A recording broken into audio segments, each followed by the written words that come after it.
family? Welcome to another episode Underground Railroad Productions. This is your host, Rich. Introduce yourself to the people, young lady, because this is your first time. Peace to everyone out there. I'm iKandake, but everyone calls me Candy. And as y'all know, this Red Pillar, a regular on Black Magic. Yeah. Listen, so Candy. Yes. Young lady, you're 26 years old? Yes. I need you to talk to the millennials out there. Mm-hmm. I want to get your opinion. I want to see where your mind is at about a lot of things going on, and so many things going on as far as with men, women, races, genders, politics, all over the place. Things are happening. I want to start out with something that I was thinking about in terms of social media. And in terms of women, I noticed that women have a different perspective when it comes to pregnancy that they had when I was young, when I was 19, when I was 20, when I was 21. And what I'm noticing is that after a woman gives birth, she's very, very, very concerned with her looks. She don't want to slip up. She don't want to have no, what do they call that when a woman pouch? Like extra pouch? skin? Yeah, extra skin, like pouch. I think stretch marks. she doesn't want to have any of that. She wants to. They got a term for it. Snap back. Snatch back. Yeah. Snap back. Women are becoming very, very. They're into their looks a lot because More vain. Because women have always been vain, but you mean like more vain. Right. What do you think about that? It seems as though that's real important to them after birth. Is that a bad thing? I don't think that there's anything wrong with caring about how you look as a woman, because it's important to take pride in how you look. It's important to care about. I feel like if you look good, you feel good. I don't think there's anything wrong with that, but I feel like it's in moderation. I think what's too much is women who get surgeries and they're getting injections and things like that. It's one thing to want to snap back, you're working out and things like that, but I feel like it gets too far when women feel like you don't want to breastfeed because you don't want your breasts to stretch out and you don't want these marks. And I feel like as a woman, that's what we're here for. We're here to procreate. We're here to keep life going. And the things that come along with that, the stretch marks and the breasts going this way and that way, your body changing, that's the beauty of it. It should be a celebration instead of being seen as a punishment. What if a young lady walked up to you and said, Candy, they got that bag though? They getting that bread. They do, but at the end of the day, that seems to rationalize any type of behavior. I don't believe that money is everything. I don't think that money's everything. I don't think that there's enough money that you can have when people don't respect you. I'd rather make a decent living and people respect me when they see me and know how to conduct themselves when they see me, instead of, oh, you like this, I could treat you any old kind of way. It's like, no. They have no integrity. It doesn't matter if you have money.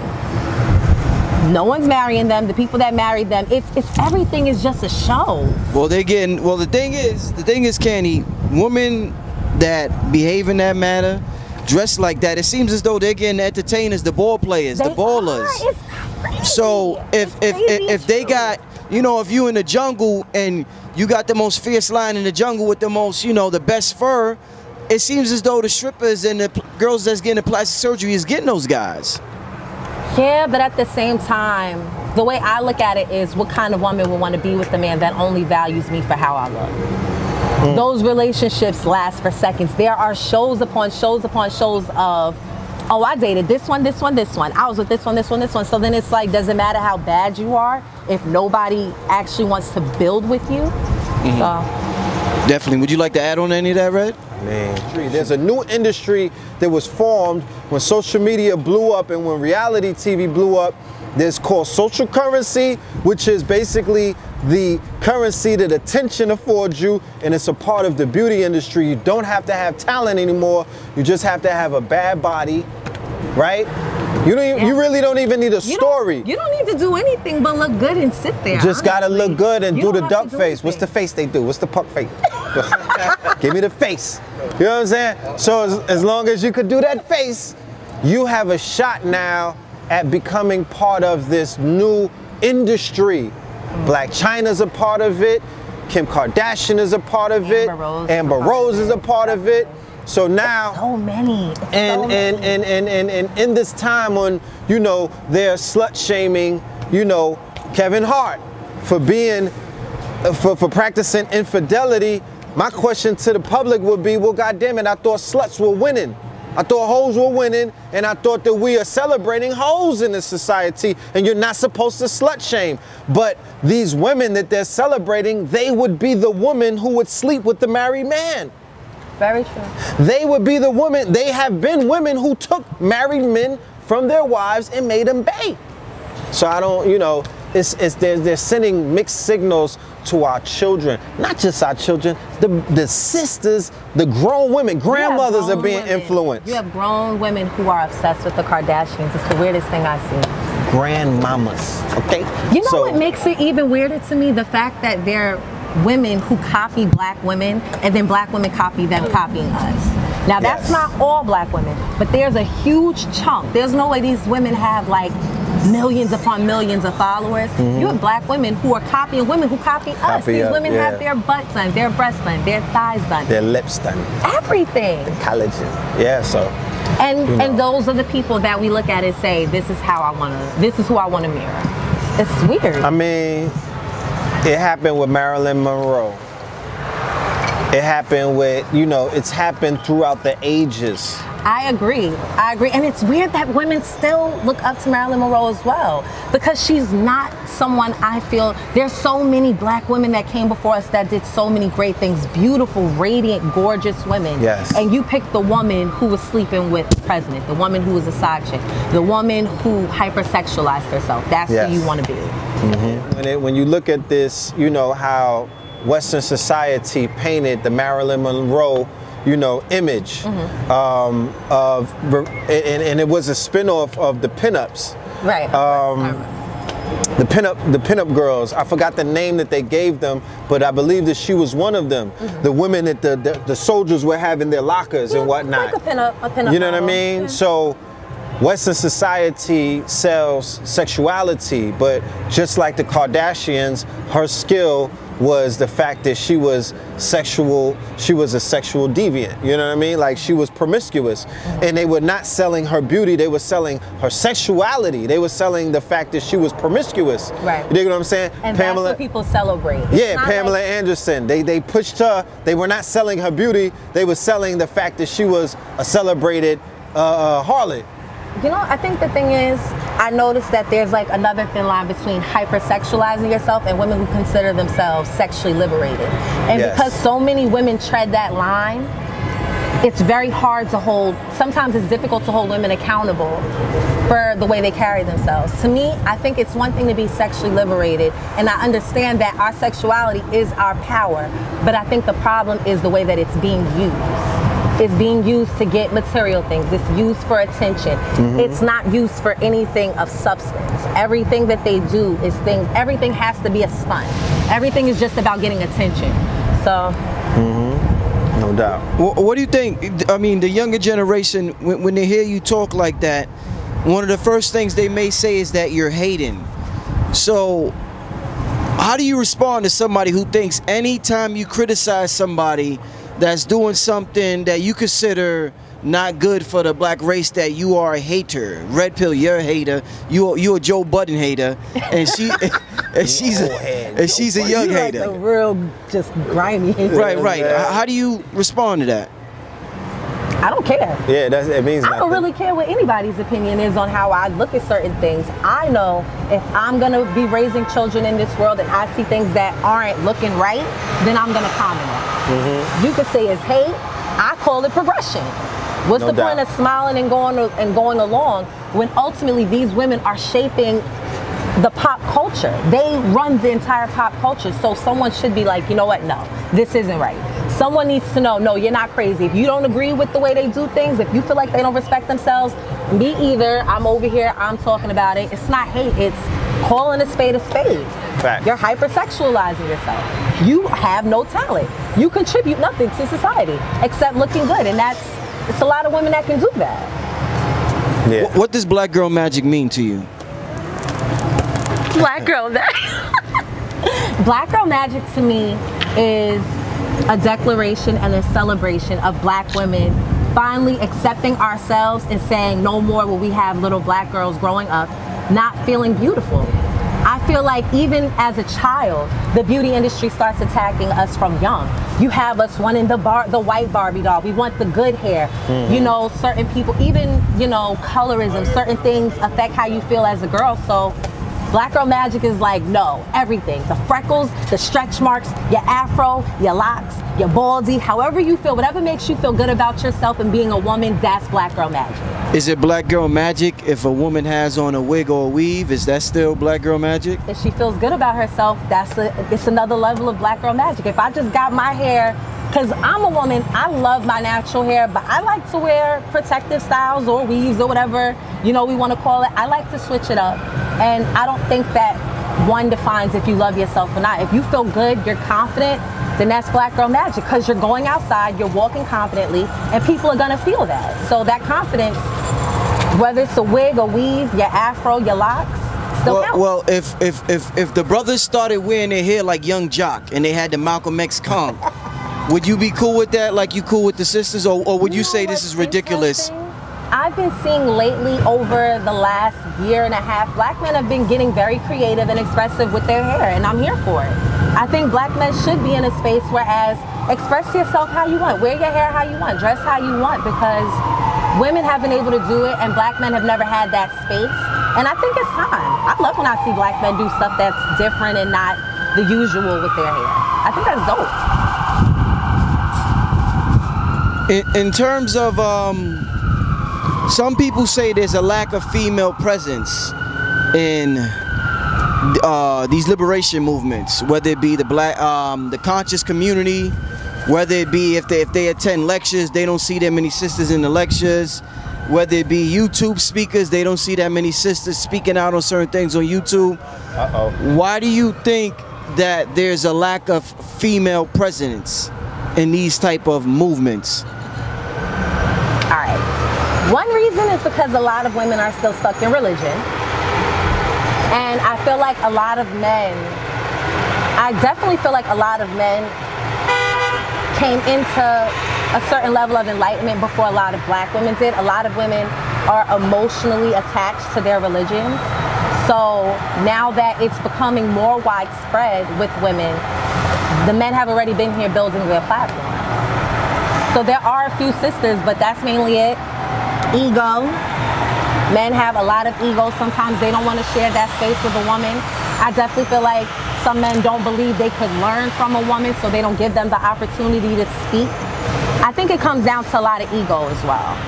You know, it's the man club and we just want to feel good about ourselves. It makes you question the purpose of the platform sometimes. Yeah, can I add on? Good. I would, you know, I would beg to differ. From my experience, that is, you know. Of course. No, I'm just saying. Yeah. Me and the brother Rich, we've experienced on multiple occasions, you know, we've invited people to be a part of the narrative or the conversation. We've attempted to open up platforms to our sisters to diversify, you know, the platforms and whatnot. And I'm not gonna say that we met a lot of resistance, but there was just this lackadaisical unwillingness to, you know, just be like, you know what I mean? Like, I'm there. What just name the day, the time. Because you have to worry about what someone's intention is first before you are associated with anything. Before you're associated with anything, you always wonder what's their intent. How am I gonna look if I'm associated with this? So sometimes you need to distance yourself. You gotta so you weigh can get certain the full things out. scope of the situation before involving yourself. And with the Black woman being the most educated amongst our race, according to statistics, I would always sit back and say to myself, well, does that education not afford these Black women the ability to have a different perspective about where not only they stand in society, but their children, their sons and daughters, and also the men that they claim to love? So it would, why are they not being propelled to become more active in these movements, or become more outspoken against systematic racism, you know, all kind of things. I mean, it's a laundry list of attacks that are taking place, not only on not just police brutality. There's malpractice taking place in the medical industry, directed specifically against your womb.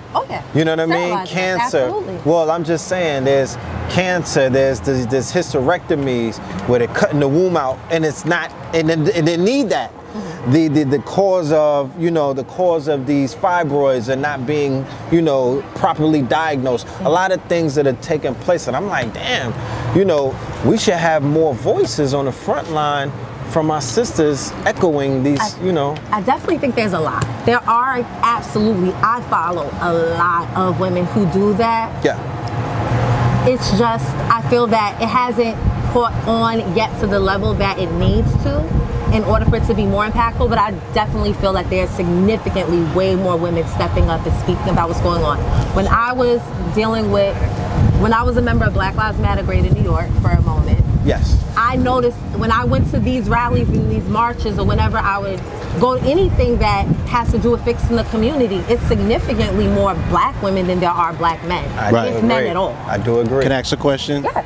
So what you're saying is that there's like a bubbling of a new underground conscious community, and that's by way of these women who might even step out of professional roles and be vocal on, you know, hot button topics that are dear to them, but we just don't know about it as of yet. Yeah, I definitely feel like I know so many sisters who have blogs, who have events, who have sister circles, healing circles, things like that, who have YouTube pages, who have organizations. So they're out there, but it's still catching up. But I definitely feel like this Black Girl Magic movement has propelled it forward even more. So there's women, if they're able to, if BT can have a full event of just celebrating black women, it's happening. It just needs to keep going. It just has to keep going. Can I ask you a question? Yes. And I hope it's not, you know, too when you say controversial. That, I just... No, what are some of their sentiments towards, you know, the brothers who are stepping up, or the brothers who have decided to, you know, who are teaching, or the brothers who are frontlining and doing some of the work? Like, I don't want you to speak for every single sister. Well, I can't speak for every sister because we all have different perspectives. Yes. The ones that we can tell who are genuine, it's a lot of love for them. There are certain brothers in the community, no matter what they do, we're going to ride for them and support them because they do the work, we see it. There are some people who are not about what they seem to be about. A lot of the things that seem to make sense is pseudo nonsense. Sometimes people just talk because it makes women like, oh, you have something to say, I'm so attracted to you now. So those brothers, we don't really pay much attention to, but there are brothers we definitely like, yo, I love him, I support him. He's doing a lot for the community. I have a lot of respect for him, definitely. Okay. Let me ask you, do you, Red brought up earlier how statistically black women are more educated than black men in terms of graduating, and also in terms of income, their income is high at this point, right? Right. Like, right. Yes. Do you respect being in a relationship? Would you respect being with a brother who makes less than you? Let's say you make 60 and he makes 30. Would you still treat him like the king? Be honest. Would you treat him like the king of the house? Yes. Okay. I have dated men that I made more than. I don't think that has to do with, if you're a man, you're a man. If you provide, you provide. I'm not asking how much you provide or how much of your check where, you know what I mean? If you're a provider, you're a provider. It doesn't matter how much you make. If the bill is getting paid, the bill's getting paid. I'm not like, oh, I make a certain amount. Cali voice, but I like that. If you're mentally doing the things you're supposed to, if you're physically doing the things, if you're emotionally there, and you're being a man, then how much you make. It matters when it comes to building our household, but it doesn't matter. It's not so much on how much I'll respect you as a man. Question. Do you? Are you the kind of sister who, you know, he said you making 60, the brother's making 90. Are you the kind of 30? sister? He's making 30. Oh yeah, I mean, she's double. Yeah, he's making 30. Are you the kind of sister that says we're making 90? Yes. And we're making 90 with the mind state that we're gonna make 180 next year? So absolutely, that's what a relationship is exactly. about. So the foundation of the relationship, regardless of how you meet or how it may start out, is ultimately to multiply. Of course. Okay. Of course, if we're building together, however much you have, that's one big pot. It just becomes one big pot. You mix it up, and then what needs to get taken care of and when. And then normally that's when submission comes into place. Who can be trusted and who has the right knowledge on certain things to handle certain things. Okay. No doubt. Do you, in terms of saying a woman is supposed to submit to a man, is that a sexist thing to say? That my woman should submit to me? Some women have a problem with that. I think that there's a lot of definitions to submission. I think just thinking a woman should obey you and do what you say without question, I think it's sexist. I think it's ridiculous and unrealistic with a black woman. With a black woman, it's unrealistic. But I don't think there's anything wrong with a man expecting, if I know what's best in this situation, but I feel like that goes with men and women. I don't think it's only men. I believe if you know what's best for this situation, then I should be able to let down my guard, give you the reins and say, babe, you handle that. I'ma ride with you, you got this. And when it's something I know about, babe, when it comes to certain things, when it comes to cooking the food and certain things, I know how to chef it up into little things like, babe, you know how to do this. Babe, you're good with finances, you take care of this. It's not a sexist thing, it's common sense. You should let the person who knows what's best for certain situations have control over it. And then you can have an opportunity to also learn. It shouldn't be you giving up control. You're having an opportunity to sit back and learn from a person who cares enough to make sure that we're both good. Indeed. Indeed.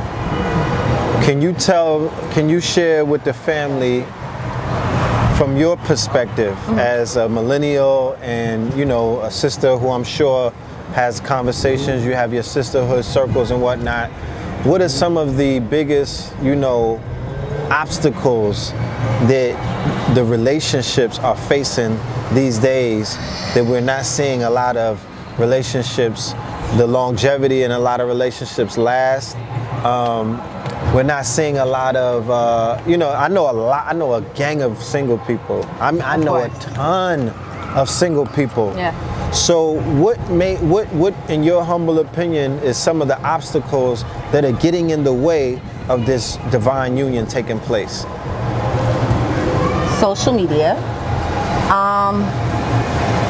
broken homes, not having the proper example of what a healthy relationship looks like, because then you have people who are functioning and don't really know what love is, how to love someone. You've only seen this person come and go. So I think those are the two main things. Not having the proper foundation at home and social media. What aspect of social media, if you want to elaborate? I feel like every aspect of social media. You have girls who show you have women who will willingly hypersexualize themselves. Yeah. Whereas before we used to be a little bit more modest about it, make you work a little harder. I mean, granted, there are still sisters that make you work a little harder, but you have so many women that hypersexualize themselves that even I see men hypersexualize themselves. It's hard to say, okay, I'm gonna focus on this person when as soon as you open an app, all you see is temptation. And there are so many people who don't respect what it means to be in a relationship, to love someone and build with someone. There are so many people who don't respect that, so they're willing to break it up. They're willing to participate. Okay. Do you ever feel intimidated by the women that are hypersexualized and feel like you have to compete with them to get a man? So you may have to show a little more cleavage, or you may have to wear a little more makeup, or, you know, just do what you got to do? I have felt that way. I definitely went through, I think every woman goes through that phase, but I feel like that's part of learning to love yourself. In that journey of learning to love yourself, you're going to do a lot of things that you feel will make you more appealing to others until you take a step back, reevaluate yourself. How do you want to look to the world? How do you want people to see you? And then that changes. But I definitely think that, yeah. Have you ever read, seen what's going on in the internet? Got your woman at home or a sister next to you and felt tempted to you know, because of all the beauty you see on Instagram? Does that tempt you, or have you gone through that, Red? Has it tempted me to show a little bit of nipple? What? Come on, nah, bro. Did I get on there and start? What are you talking about? You know, it might tempt you to, you know, do a Kevin Hart. Oh, you mean have I ever been in a relationship and based off of my social timeline, media, my feed, and you like the hypersexualization is taking place, and you I ready to wanna risk it all. Give it all up. You ready to risk it all, brother? I've been tempted. I can't. I gotta keep it a buck. Like I know the power and the draw of the timeline scroll and whatnot. You know, looking at your whiz and being like, damn. You know what I mean? Like, you know. But I never really went there. I didn't go there. But I'm not gonna lie and say that the temptation has not presented itself. Of course it has. You know what I'm saying? Yeah. Of course it has. I've had to unfollow a gang of people based off of the fact that, you know what I mean? Yeah. My whiz is like, yo, you know, what the hell is this about? So it's out there, you know, it's definitely out there. Like Candy was saying, you know, that's why the home has to be solid. You know what I'm talking about? The phone has to get put down. You know what I mean? Like there has to be a separation of that world in the real world, because if you try to compete with the two, you're going to bump heads. It's going to be a clash somewhere down the line. Yeah. You dig what I'm saying? Like the People on social virtual media are and the kinda real awkward world. in real life. You Some feel people me? in real life are awkward. On social media, they look one way, and in real life, they Yeah, are so here you go. awkward, You so might throw weird. it all away Yeah, it's for so different. you know, A virtual fantasy. a fantasy, the matrix, You the can use to make illusion. yourself look good. You know what I It mean? is so not real. And you had a real one in the crib, and you throw it all away Right. for something that and you was getting catfished the whole time. How about that? You know, so yeah, man. Brothers feel as though if you read the forums in the comments, a lot of brothers complain about black women siding with white supremacy because of accepting welfare, or, you know, because of their positions on the job. They have a higher position than the brother on the job. I want to ask you, in terms of how we respond to society or to racism we experience in society, it seems as though when you have somebody to take care of all the time, you're naturally going to think different versus someone who, a father may be around twice a week, 3 times a week, once a month. So a black woman may feel, I got to take care of these kids. So I can't sit and read all these books you read. I can't sit and complain like you. I got to take care of these kids. Do you think because they're forced to take care of children way more than the black man is forced to take care of children and be around them and nurture them and breastfeed and all the other stuff, cook for them, that they naturally are going to view white supremacy through a different lens? Certain aspects, absolutely. Because if it comes down to survival and you're a mother, you're gonna do what you need to do to provide for your child. Facts. Right. And if that means you gotta get a side eye and you gotta sit in the office for people to talk down to you like you're garbage just for you to get a couple $100 and your son can eat or your daughter can eat, doesn't matter. It doesn't matter how black men look at us, because the important thing is, did your child eat? Is your child taken care of? Yes, they are. Are they walking around acting crazy? Now, the children who are growing up like how these mumble rappers and mentally they're just seeing different things in their experience, that's one thing. But if you gotta provide for your child, provide for your child. You can't be bitter about a black woman taking care of their child forever. Because you can't complain about the checks and then complain about paying child support. If you're not gonna financially be there, if you're not gonna physically and emotionally be there to support me raise this child, somebody has to. Because America doesn't pay single parents enough. We don't make enough to just, you know what I mean? There's a lot of steps that you have to take in order to be able to support a child by yourself. And a lot of women in these inner communities, it's not as easy as it looks. So you have to do what needs to be done.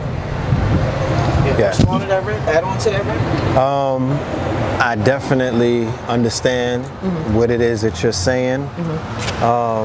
You know, babies gotta eat. You know what I'm saying? Yeah, I think it's just weird. You have so many men that sit in the comment section and will bash black women for doing certain things. And it's like, yo, you gotta look at the intent. Where is she coming from? Indeed. The intent was never, it's almost like, I hear so many men with the perspective, we kicked y'all out the house. It was like, government, come on in. Yo, If you understand how systematic racism, y'all were taken from us. We didn't kick you out, you were taken from us. There's a million different fake charges that black men who are rotting in prison still have. You were taken from the home. And we had no choice but to find other means to provide. No doubt. I would say when you weigh it out, the lesser of two evils, you know, I wouldn't want the woman that I love or the mother of my children or some of my friends' mother, whatever it may be, I wouldn't want them to sell their bodies. I wouldn't want them to prostitute themselves. I wouldn't want them to sell drugs and destroy their own people. Right. So you have to sometimes weigh it out, like the lesser of two evils. Okay, you're gonna go work for Mr. Charlie at Chase Bank, you know what I mean? Right. And you wearing a tight dress from H&M, showing a little bit of nipples. But hey, you know what I mean? We can't necessarily beat up on our sisters for being for finding, you know, 9-to-5s and whatnot, or for entering the workforce and they didn't come and work for your black corporation. Oh, my bad. We don't have many black corporations. Right. So it's like, that's not the approach to take. We're not supposed to throw our women under the bus. As black men, ultimately, the best way to alleviate that issue or that problem would be to come together and form legitimate corporations where we could provide not the same thing that's being provided to them, that 10 or 12 an hour. We need to bring that 14 or 15 to the table and help build up our people the same way. So, yeah, you know, interesting. Gotta compete. It's interesting that men get so frustrated about black women in the workforce. And it's like, we deal with so much crap. Oh my goodness, I work in a place, I'm the only black woman there. We still have our own experiences and struggles. It's like, just because we make a little more, we might get a little further, but we never forget. We always are constantly remembered in a professional environment that we're a black woman. Of course, they're always going to remind you. If we do a little of this, it's like, they can't stop making it known. Like, so I don't want it's weird when I hear black men get so frustrated about black women and how we are. I understand the struggle and I understand that it's frustrating to be on the receiving end of that. But just know that it doesn't make it any easier because we get a little further or they give us a title to make us feel a little better. Because we still don't have that much power because we don't own the business. They could still say you're fired. Facts. The same way they could say it to you. Facts.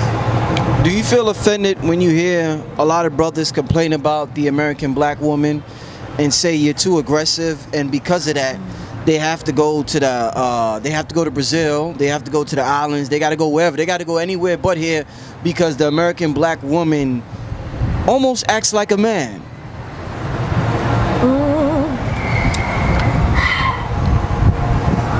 I understand, because sometimes I feel like in the conscious community, we have like this fake idea that all black women meditate with crystals, and it's like, y'all know we the minorities of black women. We're the minorities of black women. There are a lot of vindictive, cold women who don't fully love themselves. There are a lot of hurt black women hurting people in our community. So I understand, but I would love if black men took a second and just the way I learned how to understand black men better when I stopped trying to judge him and change him and control him, and I stop and I understand, why are you the way that you are? Why do you respond to certain things the way that you do? And once I understood that, then I know how to interact with you. A lot of men don't want to take the time to understand why a woman is the way that she is. You want me to accept your trauma, but you're not willing to deal with mine, and it's not realistic. You want me to be mommy. You want me to step up and be your mother. You want all this affection. You want all this mental and emotional support, spiritual support. You have to give the same thing back. Yeah, we a little feisty, but we're worth it. We're feisty, and we're everything that we are. We're defense mechanisms in order for us to survive in this society. It's messed up and it's unfortunate that black men receive it sometimes, but it was never intended for black men. It was intended for us to have thick enough skin to survive living in this world that is constantly telling us not to love ourselves. It's a lot to take in. I feel that also just some people have a different black experience than others. And that's also true. I mean, my family lives upstate. hours outside of the city. My sister's the only black girl in the school. Granted, there's one black guy, there's one black kid, but some people have a different black experience, and I feel like sometimes that gets left out of the conversation as well. I don't support it. I love some black love. I love me some black men, but I do understand that everyone has a different experience. But my thing was the point that you made. My question to you is, I don't mean to cut your wisdom, because he brought up the conscious sister. He brought up the natural sister. He brought up the sister who was studying her history. He brought up the sister who was studying self, who was supposed to be dealing with non-ether and all of these other things. He's talking to the sister who, whether she's in spirituality, comedic studies, anything dealing with what we teach, red, black, and green, RBG, Garvey, it specifically said it's about race first. It's race appropriating. So for the people who don't have the black experience, I'm not even talking about them. I'm talking about when I go to BAM, Dance Africa.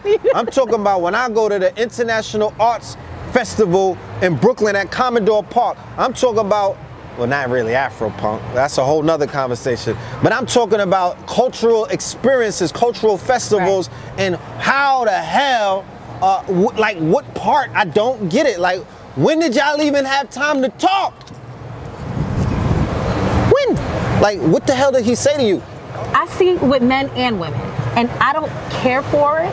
It doesn't make me feel good, but I understand that there's levels to why people choose to date outside their race. I may not agree with it, but I do understand. People would say in the chat room, this is a post-racial world. Red, you need to grow up. No, that's you need to modernize your thoughts, because we live in a new world where the melting pot, you know what I mean, and the browning of America is taking place everywhere, and you guys are just stuck in your ways and whatnot. I think people confuse society loving black culture with loving us, and it's so weird when people get that line blurred. It's like they don't love you, they don't support you. They love and support what they can take from you. And that, with that being said, I want to ask you, and I hope that I'm not getting too personal. I don't want to get into, I don't want to step into that sacred space, but I'm sure, I'm willing to put bread on the line that European men have fetished over you. I'm sure that they've said certain things to you that you could share with the people about how far, what are some of the things that they may say? Oh my God, especially being dark-skinned black women. Yes. We get fetishized something crazy. Oh my goodness. White men, I have had white men say some of the most raunchy and nasty sexual things to me because they see us as something that they can conquer. I don't think it's more so of like an attraction. I think it's more so of like, I just want to be able to say that I had you. I think it's an obsession. That fetishizing. Yeah. I gotta come. Like, yeah, white men definitely say a lot of weird stuff, but I don't, because of the messenger, I don't really receive the message. It's different to hear one person, like a white man, be like, oh, I love your skin. It's kind of like, of course you do. When a black man be like, they love your skin, it's like, oh, yeah. You know what I mean? So it's definitely different. White men, but white men, Spanish, like Latino, Asian, we get it from a lot of men, but it's interesting because when their women are around, they act like they don't see us. It's the most interesting. Wow. It's so interesting because I will see the same guy who said, walk on my back in your heels and I'll give you a stack. Like in Starbucks looking down with his girlfriend. I'm just like, like that plantation life. Yeah, that's exactly what it is. I experienced that a lot because of my skin tone. It's very weird. It's very unsettling. Does it make you uncomfortable? It does make me uncomfortable. It absolutely makes me uncomfortable because I know I'm not being looked at for the woman that I am. I'm being looked at as something to take down, to conquer, to have to be able to say around your little college buddies like, yeah, I had a black girl. And I'm not with it. I'm not with it. So moving on. As a 26-year-old female living in New York City, you're seeing everything going on in your generation, the previous generation, the generation before that, your great-grandmother. The most recent incident with Kevin Hart, it appears as though it's impossible for a man to be faithful to one woman. You're young. Have you given up on thinking that a man is going to be faithful to you and only you for the rest of his life, or you're not buying into all the stories you heard from Beyonce or from Kevin Hart or from every other woman on television who says, I got cheated on by my man? I'm never going to give up on the idea that there are faithful, good black men out there. I think that I feel like there are a majority of black men that ruin it for the bunch, but people are people. People are going to be tempted. Some things you can get past. I don't think that it's not even a generational thing. All women get cheated on. It happens. But I don't feel that there aren't men who know how to be disciplined. But a man is going to be disciplined to who he feels is worth being disciplined to. Facts. You can't make a man do anything. You can't be good enough in bed. You can't cook enough, clean enough. You can do all those things to support him, but until a man feels that he needs to be disciplined and act right, he's not going to act right. So, do you think that the society that we live in, where sexual, what did they call that we were talking about that earlier? Deviancy? No, not sexual deviancy, the sexual revolution movement. Right, okay. Sexual what? Liberation? Sexual liberation, where hoes are winning, right? No, I'm just saying, where it's men are and women are systematically, right, being taught to not be responsible or to not have, control over your lower self. It seems as if the more songs that we listen to, the more celebrities that are getting, Christian with 1 million followers and whatnot. It's almost the more strippers we follow and all of these other things, the more conversations that we listen to on Instagram Live. It seems as if more promoting is being done of a loose way of living. It absolutely is. So it's almost like a dying. It's a fast way of dying. Facts. When you have rappers that are getting millions off of saying I killed this person, and these young rappers, these 18, 17-year-olds, they're talking about some rough, aggressive stuff. It's like, take out the mumble. Are you listening to their lyrics? It's a whole different ballgame. It is. Do you think in order for somebody to be happy in this world, they have to find a significant other? Or do you think that, because people always talk about the ratio of, more women than men, and you have women out here, we got the rise of the side chicks. I think they got the real side chicks of Charlotte or something like that. Yo, I heard something like that of Hollywood or something like that. What's your take on that? Side chicks being popularized. I think it's disturbing. I think it's disturbing that women have gotten to the point where we don't love ourselves enough to the point where we'll take whatever we can get. I think it's sad. Now see, it's one thing when you agree to be a side chick. I feel like you don't love yourself. I feel like you don't respect yourself. I feel like someone forgot to tell you something while you were growing up and maturing into a woman. Now, if you're a grown woman and you're just doing what you do and you're not destroying anyone's life or disrespecting another woman in the process, then that's separate. But these side chicks, it's sad. It's very sad that women don't feel like you're so battered and beat down by men to the point where you don't even have faith that there are good ones out there, so you'll take what you can get. And that's still a piece of a man who, if you need him, you need a black man who, at the drop of a dime, he's gonna come to where you're at. If they're static, he's coming, it's nothing. When you're a side chick, you don't really have those rights. Like reassurances. You know what I mean? It's just you saying, I'll take whatever kind of attention and affection I can get. And it's really you filling a void of, you really don't mess with yourself as heavy as you act like you do. Do you think, in terms of polygamy, when a brother's says he got a second or third wife, do you think that's just a glorified name for a side chick, a second wife? Because ultimately he doesn't treat the second and third wife like he treats the first wife, so they're just, I think side chicks with a different name? No, I think that there are different type of relationship structures, and I believe that there are some men that know how to properly build a foundation with the woman, discuss with that woman, are we at a place in our relationship where as we'd like to bring another person on? If they do come on, how can they contribute? Those relationships, I believe, are successful. that whole calling women wife and things like that is different, because when you talk about polygyny, you're talking about a conversation that's had with the two people in the relationship, whereas we're both agreeing that this is something beneficial for both of us, for our empire, and for the community that we're creating. Indeed, indeed. You want to add anything on to that, Red? I see you smiling over there. Nah, I agree. You know, I agree. You dig? It's cool. Okay, okay. So yeah, you know, that's about an hour and some change, man. I don't want to keep y'all too long out here. I know you got your son out here, man, Red. Starving. I gotta take. Yeah, I know. Candy, why don't you leave the people your contact info? I know you got a YouTube channel. Yeah. I know you got a business going on. Let the people know. Okay, so my Instagram is iKandake, so it's IKANDAKE, iKandake. On YouTube, it's iKandake TV. And then you can also check out my organization's website, which is themelaninproject.com. Red, leave your Yeah, the Know the Ledge app. Download that app. Look forward to the return of Know the Ledge Radio coming very soon. Nice. KTL coming back. It's been a big second. All right, we took a hiatus, but we're coming back.